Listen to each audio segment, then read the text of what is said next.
Welcome, everyone. Welcome. Justin M. Bailey here. For those of you who don't know me, my name is Justin M. Bailey. Hi. And I'm a not-for-profit YouTuber. I'm a writer. And I have been a huge fan of South Park since the very beginning. First 2 years of the show, I did not have any Comedy Central. Picking up these old VHS tapes was the closest I was going to get. And it did not disappoint. And remarkably still, after all these years, after 25 years, South Park continues to do the opposite of disappoint. There are some stinkers here and there. Sometimes, they play a sour note. Not all those amazing symphonic renditions of those classic South Park tunes that I've been hearing lately on YouTube. I must have listened to Gay Fish at least 20 times. Motherfucking gay fish! But, it's really amazing. Can anybody think of a single show out there that after all this time, for the most part, South Park is just as sharp, if not sharper, in many, many ways since it first began. And I've never seen a show that has continued to evolve in the way it has and keep getting better. The episode I saw today when I woke up, The Fix, did not disappoint as well. This is the second time that South Park has done a joke that is 2 decades in the making. Do you know what I mean? I was laughing to death. I would not shut up about it the entire Thanksgiving break. Not to my wife, my kid for some reason, my parents, my brother and sister. I could not shut up though. Dear God, how could there ever be an existence where Eric Cartman grows up and becomes a rabbi? Michael, Mikloshka pudding, with plots, with laughter tea. Stop it! That joke was funny, one of their greatest jokes ever. And because the payoff, it was a joke 2 decades in the making. Same as how it turns out Token Black's real name is not Token Black. It's Token Black. Confused? Me too. It was the greatest setup ever. First of all, Randy is trying to score woke points by getting some social media photos with a black family at his house. Does that really work? I don't think that ever works. I hope to God that doesn't work. And so he asks Token's dad, even if Token's name was in fact truly Token, it would still be the most offensive thing to directly ask him, to ask any parent, why did you name your kid that? And it's like...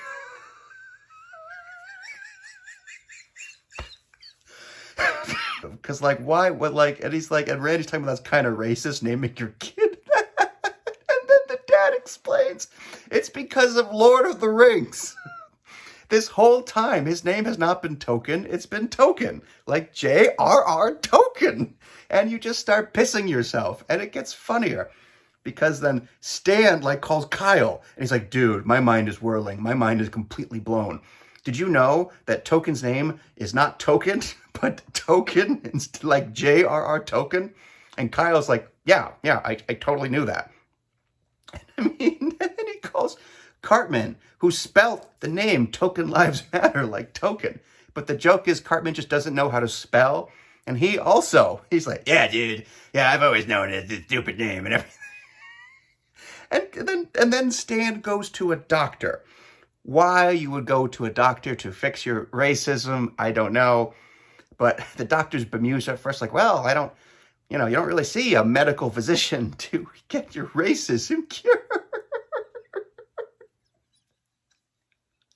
But when he tells him, this whole time, I thought Token Black's name was Token Black. The doctor loses it. You really thought a couple of black people had a child and named him Token? Why would anyone name a black kid Token? You're a piece of shit. And it's like, get out of my office, and you're a piece of shit. And he starts talking to the camera, if any of you out there ever thought that his name was Token and not J.R.R. Token, if that is the white paradigm you see things through, then you're a piece of shit and fuck you. But technically, this is also where the episode stops getting funny. It's still an amazing episode, and it's fun, and it's great start to finish. But it's things stop getting funny because there's people that really look at things that way. There are people where their narrative is the United States of America is the most horrible and horribly racist country to ever exist. And there's a view that basically it's all my fault. Everything. You know, everything, which I can't help find ridiculous, because that's basically the narrative I get from CNN and MSNBC, where I get all my news. But we can all agree that Fox's narrative, that everybody who looks non-white is the problem and the root of all people, is equally as insane. It just strikes me as beyond nuts. I do. I really don't understand it. And I think the big argument I hear is that, well, like, look at the past 400 years of history. Look at all the horrible things that America and white people have done. I think it's so weird, though, because it's like, it's not that I'm disagreeing with that, but it's also like, doing horrible things to other people, is this exclusive to white people? And is this exclusive to the United States? Because it's odd.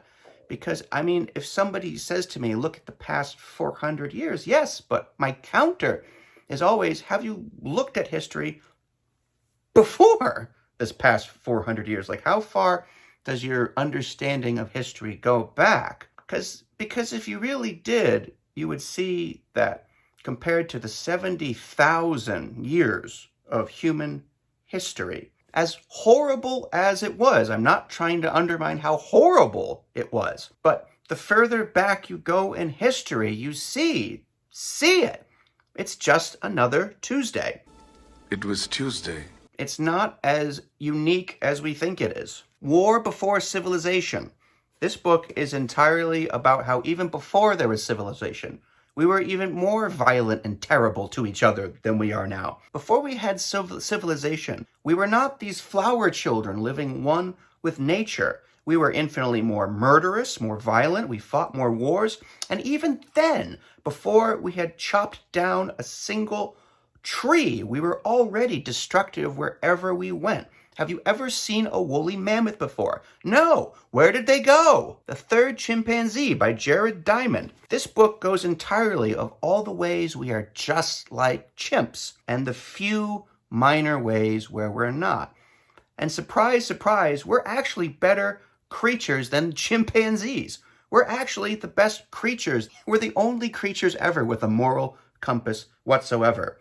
Unlike your average chimp, have you ever bashed the brains of a child into the rocks? Have you ever spent a day with your monkey buddies throwing rocks and slowly, hours, beating a fellow chimp to death because you don't like them? No. I mean, how insane is this? You know what, funnily enough, the spear is one of the greatest inventions of all time, because I don't know about you, I would rather just get quickly speared through the chest and be over with than have a bunch of fellow chimpanzees beat me up for a whole afternoon. And finally, Sapiens, which goes hand in hand with the Third Chimpanzee, but you read this book and you realize that 400 years ago, do you think any of us are going to be here 400 years from now? 1,000 years from now, there will not be any people left, because either A, we finally annihilated ourselves, or B, we will have self-evolved into something so beyond human that it's not even human anymore. Mary Shelley was 100% right. We're really all we've got, and I'm not going to say we all need to be less hateful, because honestly, first of all, that gets said to death, and also I think that's the tip of the iceberg. I think it's more we all need to recognize our insane addiction to hatred in the first place. I mean, I actually said this on my Venom videos. I highly recommend, if you're interested in this, you check them out. Because even well before alcohol was invented, the first substance people ever got drunk or high off of was their own self-righteous hatred. I mean, that's why the character of Venom was so popular in the first place. Where he wasn't, I've said this in my video, but Venom didn't hate Spider-Man because he was always trying to rob banks or take over the world, and Spider-Man was thwarting him. Venom hated Spider-Man just because he loved to hate him, and blame every single one of his problems on him too. If you haven't seen it, I recommend you check them out. I think we all need to start getting back into positive tribes rather than anti-tribes, getting together over the stuff we love rather than the stuff and the people and the things we hate. And I think South Park's a good place to start, because If you watched this video, one thing we definitely both have in common is clearly we both love South Park.